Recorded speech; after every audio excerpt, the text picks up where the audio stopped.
Bienvenidas y bienvenidos a un episodio más de Psicología Social para un mejor tú. Hoy nos acompaña Kimberly y Valeria. ¿Qué tal? ¿Cómo están, Kimberly? Hola. ¿Cómo te va? Muy bien, muy contenta de estar aquí. ¿Y tú, Mayrin, cómo estás? Pues estoy muy emocionada por compartir este tema, más que nada. ¿Y de qué tema estamos hablando? Estamos hablando de la construcción de la identidad feminista. De la identidad feminista, entonces estamos hablando, si no me equivoco, Kimberly, del feminismo. Así es. Bueno, pues podríamos empezar con una pregunta básica, fundamental, para saber sus puntos de vista sobre, bueno, ¿qué es el feminismo? Y si el feminismo es una moda, no es una moda. El feminismo es un movimiento social y político que busca la emancipación de la mujer, la equidad de derechos y oportunidades entre hombres y mujeres. Para mí el feminismo es muy importante porque muchas veces como mujer yo me he sentido discriminada y me he sentido rebajada. En cuanto a tu pregunta de si el feminismo es una moda, la verdad es que no. El feminismo no es una moda, es un movimiento que busca justicia. Más que nada, hay esta controversia porque justamente hay muchas mujeres que van a la marcha simplemente a tomarse la foto con el cartel y así, y no están informadas como tal del movimiento, o sea, solamente van a eso. Pero hay otras que sí, vamos a marchar, vamos a exigir justicia, vamos a marchar para que nuestros derechos más que nada se hagan válidos. Claro que sí, Kimberly. Bueno, el feminismo, no, yo realmente no creo que sea una moda. Este movimiento ha existido desde hace ya mucho tiempo, por lo cual ha ido evolucionando. Han surgido varias olas, han surgido varias formas de expresarlo y bueno, en este caso actualmente estamos viviendo en otra etapa más del movimiento, otra evolución más, porque como tal, las luchas de este movimiento no son las mismas, han ido evolucionando, pero continúan. Creo que la idea general de esta lucha contra el patriarcado, contra las desigualdades de género, se sigue manteniendo. Entonces, no, realmente no creo que sea una moda. Siento que es la evolución totalmente de este movimiento, porque ha ido progresando. Ahora, no es una moda, pero ¿podría ser una moda para alguien? Pues para personas, a lo mejor, bueno, para mujeres que a lo mejor no se informan, sí, puede que sí sea una moda. Pero justamente se les invita a las mujeres a informarse para que no solamente vayan a las marchas por asistir, sino que tengan un conocimiento previo de... Claro, esto lo digo y la pregunta es una pregunta que ya nos sirve para ir posicionando pues de qué estamos hablando y para pasar a hablar sobre sus propias trayectorias en cómo ustedes adquirieron una identidad feminista. El sentido de la pregunta yo creo que tiene que ver con cómo se va hablando de feminismo en los medios, en alguna serie, en alguna película, salen términos como patriarcado, salen términos así que de repente atenúan, minorizan la importancia que tiene el feminismo de frente a procesos de desigualdad históricos.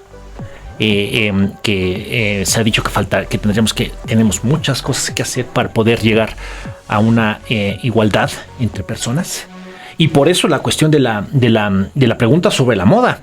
Pero ¿qué piensan ustedes o qué nos pueden compartir respecto a su propia trayectoria, digamos, para adherirse, para identificarse con el movimiento feminista?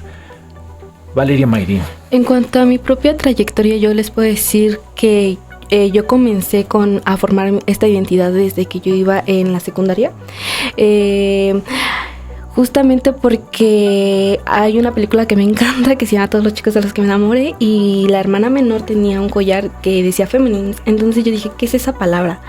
Y la busqué y vi de lo que trataba y me empecé a adentrar un poquito más, y luego con compañeras que ya sabían que era el feminismo, les empecé a decir, pero pues ¿qué significa? O sea, pues ¿de qué trata? Entonces ellas poco a poco me iban como que introduciendo. Es interesante porque en esta película, que es una película sobre una relación amorosa, sí, entre pues son adolescentes, precisamente ahí se ocupa la etiqueta, ¿no? No sé hasta dónde ustedes piensen que esta película, por ejemplo, es una película con posturas feministas, pero si sirve para interesarse en esta etiqueta que traería este personaje, pues es interesante. Kimberly, ¿qué ¿Qué nos puedes contar acerca de tu propia trayectoria? Bueno, en mi caso, yo sí ya llevo ya muchos años siendo parte de este movimiento.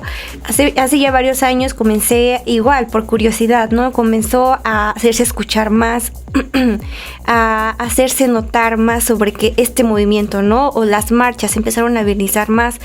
Pero yo comencé como a investigar por mi propia cuenta, porque por ejemplo, Valeria, también su película fue una inspiración, pero al menos a mí fue Mujercitas, ¿no? Esta historia de la protagonista, y ella tiene una mente muy revolucionaria, ¿no?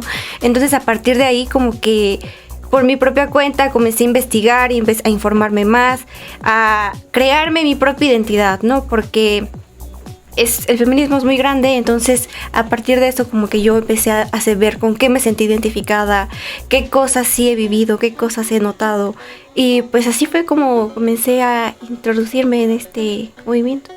Interesante. Bueno, hay una cuestión que me gustaría preguntarles que tiene que ver con precisamente cuando uno visita un entorno académico, un entorno universitario. Es fácilmente distinguible, ¿no? Que hay un ambiente feminista, que hay grupos de mujeres organizadas, etcétera, etcétera. Y una cosa que se dice mucho, por ejemplo, es que es feminismo de academia y que en las relaciones interpersonales ahí pocas cosas cambian. ¿Cuál es su punto de vista al respecto de esta posible diferencia? ¿Están de acuerdo? ¿Están en desacuerdo? Bueno, es que yo siento que realmente esta parte de nombrarlas es también un tanto complicado, porque a final de cuentas te vas a sentir identificado con lo que tú realmente hayas vivido, con lo que estés en tu contexto, ¿no? Y pues a veces creo que nombrarlo hace como un poco más difícil esta situación de querer formar parte de, porque muchas veces ni siquiera sabes qué significa, ¿no? O qué características debes de cumplir para formar parte de esto, ¿no? Y bueno, al menos yo creo que eso de nombrarlos no me agrada mucho. ¿Por qué, Kimberly? Porque se hace una diferencia, se diferencia mucho, porque es como si dentro de las mismas luchas o de la misma forma de este movimiento se hagan otros grupitos, ¿no? Y es válido, porque claro, es un movimiento social muy grande, pero se crean muchas divisiones y se empieza como a crear esta idea de qué sí es ser feminista y qué no ser. Entonces, creo que al menos a mí se me hace un poco incómodo, o bueno, como que no me agrada esta inapropiado, incorrecto, sí, de como dividirnos también dentro de, porque al final de cuentas creo que todos estamos ahí por una misma lucha o por una misma narrativa que nos llegó a unirnos al movimiento. Muchas gracias, Kimberly. Mayrin.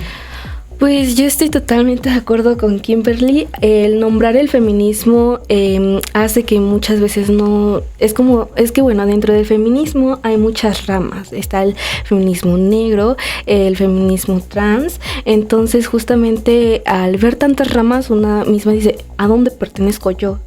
Y no sabes a dónde. Entonces el nombrar sí hace que sea más complicado saber como que a dónde perteneces, pero como bien lo dice Kimberly, todas estamos ahí por una misma razón. En este caso, para mí, la razón es para exigir justicia y para que se respeten nuestros derechos como mujeres. Así es. Bueno, esta noción, esta idea de feminismo de academia y luego hacer una cosa, digamos, que no crees probablemente, no soy yo pues quien la debería de estar explicando, y esa es la razón de darles la palabra a ustedes, ¿no? En ese sentido, pues me gustaría preguntarles cuáles son pues los desafíos que ustedes ven precisamente frente a esta diversidad de puntos de vista, pero también la necesidad de verse como parte de un mismo movimiento.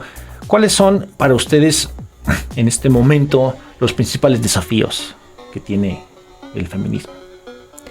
Pues el feminismo, dentro de los diferentes contextos en los que nosotros estamos, hay muchos desafíos. Por ejemplo, en el contexto de la familia mayormente se ve reflejado lo que es la tradición.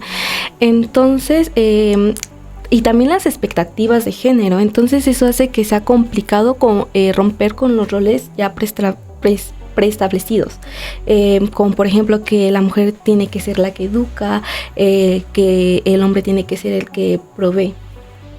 Kimberly. Bueno, yo creo que el desafío principal es encontrar un equilibrio entre las identidades que tienes, ¿no? Porque claro, vas a tener una identidad feminista, también tienes una que forma parte de tu familia, una con tus amigos. Entonces tienes que encontrar un equilibrio entre estas, porque va a haber muchas ideas que se van a contraponer. Va a haber creencias familiares que están muy arraigadas dentro de ti y comienza como esta duda, ¿no? De qué está bien, qué no está bien, a partir de lo que yo pienso dentro de mi identidad como feminista, ¿no? Y es como ese principal desafío es encontrar ese equilibrio entre lo que yo soy en mis diferentes grupos y lo que yo creo a partir de ser y estar dentro del movimiento del feminismo. Por supuesto que es un tema que tiene que ver con la identidad y con el participar desde distintas identidades en la vida social. Pienso, por ejemplo, en la familia. O sea, una vez que se tiene la identidad feminista, cómo integrarse en la familia, porque he visto por ahí estas ideas, ¿no? Puede ser como más incómodo tener en la familia una participante que se reconoce abiertamente como feminista que una persona violenta, por ejemplo. Así como se alza la denuncia por por ejemplo, por pintar un monumento en alguna marcha, pero no se alza la voz frente a las atrocidades y las violencias hacia las mujeres. Entonces, si estoy entendiendo bien, estamos hablando pues de un desafío de cómo integrar mi identidad frente a estas reglas culturales, estas normas culturales. Pues no sé si ustedes quieren compartir algo que tenga que ver con una experiencia en esta tensión entre identidades, reconociéndose como parte del movimiento feminista y luego en su interacción con los grupos sociales, con los amigos y las amigas, con sus familiares. ¿Hay algo que les gustaría comentar al respecto, Mayrin? Pues mira, yo más que nada de chiquita siempre recibía el comentario por parte de mi abuelita. Ella es muy tradicional, que es el típico como de es que calladita te ves más bonita.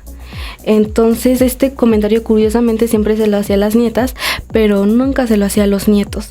Y también está el típico, bueno, yo le hacía el quehacer a mi abuelita porque pues le ayudaba y ella siempre me decía, no, es que tienes que hacerlo bien para cuando te cases. En vez de que me dijera para cuando te independices, siempre estaba el para cuando te cases. Entonces aquí se asume que yo por ser mujer, entre mis aspiraciones o entre mis planes a un futuro es casarme, que puede que para unas mujeres sí sea así, pero puede que para otras no lo sea así, justamente porque yo tengo amigas que yo les pregunto, oye, ¿tú te quieres casar en un futuro? Y me dicen, no. Kimberly. Bueno, en mi caso, realmente esta como tensión que hubo dentro de mi familia y mi identidad fue cuando fui en mi primera marcha. Porque, claro, se puede ver muchas noticias muy amarillistas y escandalosas sobre las actividades disruptivas que pueden haber en las marchas feministas, pero realmente no todo es así, ¿no? Entonces, mi familia siempre fue el comentario de que ya vas a ir a destruir monumentos, a pintar paredes, cuando realmente cada persona que va y marcha lo hace desde lo propio que quiere experimentar. Porque tú vas y puedes ir a hacer iconoclasia, quieras o no, pero es muy difícil tratar de explicarle eso a tu familia que está totalmente informada solamente por las noticias, ¿no? Que las marchas no solamente son así. Y pues hasta el momento todavía sigo como en esa, tratando de hacerle entender a mi familia que ser feminista no es solo ir a marchar, no solo es ir a hacer iconoclasia, ¿no? Sino que tiene más cosas. Claro que sí. Bueno, al respecto cabe mencionar, ¿no? O sea, este miedo paralizante que se va creando desde los medios, desde el estereotipo, desde las categorías, en donde participar, ser activa o activo, no está bien exactamente, ¿no? ¿Quién sabe qué te va a pasar? Pero bien haces, Kimberly, en compartirnos aquí la experiencia de decir, bueno, es que hay muchísima diversidad al interior de esas prácticas. Pero ahora bien, ¿cuál es la importancia de la marcha, digamos, a la luz, o de tomar parte en una marcha a la luz de todas las acciones que deben hacerse o que pueden hacerse a lo largo del tiempo? Es decir, tomar partido en la marcha, pero luego desentenderse todo el año. Pues mira, justamente no se puede marchar todo el tiempo, ¿sabes? Porque pues no, eso es imposible, solamente se marcha una vez al año, o justamente cuando hay como que ciertas injusticias es cuando se marcha. Pero para ir construyendo poco a poco tu identidad feminista, y para justamente que no solamente el feminismo quede un día al año, uno lo que puede hacer a lo mejor es tener ciertas acciones cotidianas. Dentro de las que yo hago es escuchar podcasts feministas. Me encanta hacer el quehacer o estudiar mientras que escucho estos podcasts. También a apoyar a mujeres emprendedoras, porque eso las empodera económicamente. Y por último, participar en acciones colectivas que pueden estar aquí dentro de la universidad. Gracias, Kimberly. Bueno, claro, es igual como dice Valeria, es muy difícil pues estar marchando, ¿no? También creo que la simple actividad de ir una vez al año a veces es complicada para otras personas, ¿no? Pero creo que eso es lo importante, porque sí, muchas mujeres solamente van y marchan esa vez, pero después se desentienden totalmente del movimiento. Pero creo que aquí es la diferencia que puedes hacer, de que realmente se note, o para ti misma, que sigues siendo parte del movimiento. No quiero decir que vayas por la vida tratando de decir a todo el mundo, ¿no?, de que yo soy parte del movimiento feminista, sino que puedes hacer muchas actividades cotidianas, con seguir concientizando tal vez sobre esta parte del feminismo, todas las injusticias que se llegan a vivir día con día. Por ejemplo, yo me gusta utilizar mis redes sociales como un medio de concientización. Sigo muchas páginas feministas en las que comparten información, y pues esas yo las resubo nuevamente. Y es como, siento yo que es como mi forma de seguir siendo activa dentro del movimiento, porque obviamente una marcha solamente es una vez al año, pero es personal lo que quieras hacer el resto del año y sobre el movimiento como tal. Claro que sí. Bueno, pues aproximándonos a la parte final de nuestro episodio, a mí me gustaría pedirles un balance. ¿Ustedes cómo ven a la presidenta de México? ¿Cuál es el balance que ustedes hacen desde una perspectiva crítica, como ustedes gusten? ¿Qué piensan de su actuar? ¿Qué les dice a ustedes la figura de la presidenta? Bueno, tengo muchas opiniones muy diversas, pero bueno, me gustaría retomar un poco, no llegamos todas. Ciertamente, no ese mensaje con el que ella inició el discurso que dio hace 8 de marzo. Yo realmente siento que no llegamos todas. A veces siento que son muchos discursos un tanto populistas, pero al final de cuentas no quiero desmeritar el logro de una mujer, no quiero quitarle peso a lo que realmente logró, porque es un logro, sí es un gran logro, tanto para todas las mujeres como en especial en nuestro país, ¿no? Que ser un progreso en esta parte de tener una primera mujer como presidenta, ¿no? Pero hay muchas cosas que hacen falta, muchas cosas que se están ignorando, nos faltan muchas, pero aún así siento que está sentando bases muy importantes para lograr un progreso en algunos años, porque realmente creo que esta lucha no es algo que se va a acabar con tener a la primera mujer presidenta, sino que se está sentando bases para un progreso más allá, en unos cuantos años, claro. Claro que sí. Si venimos de un proceso histórico tan lleno de desigualdades y desequilibrios faltara más, pero estoy muy de acuerdo, está el camino ahí ya puesto. Valeria, Mayrin. Pues yo no estoy muy adentrada hacia lo de el mundo político. O sea, sí, pero como que ciertos movimientos, por así decirlo, no tanto a la presidencia, pero siento que aún hay muchas irregularidades en respecto a lo que luego hace, porque yo he visto que no se ha logrado hacer justicia por las desaparecidas. Entonces, o sea, sí es una presidenta mujer y reconozco ese logro, pero aún falta mucho que hacer en cuanto al gobierno que tiene. Bueno, pues nos quedamos con esta perspectiva. Y pues hay algo con lo que ustedes quisieran cerrar este episodio, Kimberly. Bueno, pues me gustaría cerrar diciendo que esta identidad feminista realmente no es algo que aparece de la noche a la mañana. Es un proceso tanto individual como colectivo, y que es que requiere mucho trabajo, mucha información. Todo es decisión lo que tú quieras hacer. Pero esperamos que con este podcast podamos motivarlos un tanto a que se informen, a que se cuestionen, y pues de alguna manera que pues lleguen a hacer actividades cotidianas que puedan favorecer al movimiento feminista. Excelente, muchas gracias, Valeria, Mayrin. Bueno, yo les quiero recomendar la canción The Man de Taylor Swift. Justamente habla acerca de la discriminación que vive la mujer en el mundo laboral. También les quiero recomendar el documental de las 3 muertes de Marisela Escobedo. La encuentran en Netflix. La película de Ruido la encuentran en Netflix. Y por último, un mini documental que se llama #Todas de Bani, una historia de redes. Lo encuentran en VIX o en Prime Video. Excelente, muchas gracias por su participación y por haber conformado el centro de este episodio. Este ha sido un episodio más de Psicología Social para un mejor tú. Muchas gracias.